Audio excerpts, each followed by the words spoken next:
అంబేద్కర్ గారి యొక్క 52వ వర్ధంతి జరుపుకుంటున్నాం.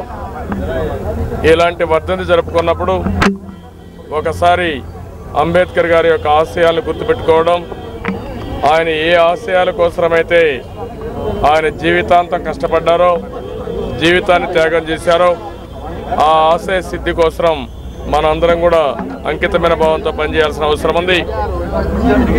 డాక్టర్ అంబేద్కర్ గారిని చూస్తే ఆయన ఒక విజనరీ, ఆయన దూరదృష్టితో ఆలోచించాడు.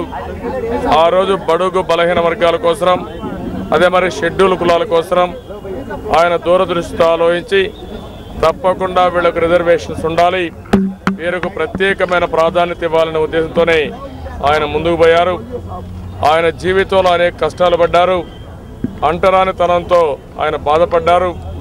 జీవితంలో అనేక విధాలుగా ఆయన బాధపడి అదే పట్టుదలతో ఆయన ఏ విధంగా అయితే బాధపడ్డారో, ఏ విధంగా అయితే అన్ని విధాలు నష్టపోయారో అలాంటి తిరిగి ఎవరికి జరగకూడదనే ఉద్దేశంతోనే ఆయన భారత రాజ్యాంగం రాసినప్పుడు చాలా స్పష్టంగా భారత రాజ్యాంగంలో రాశారు.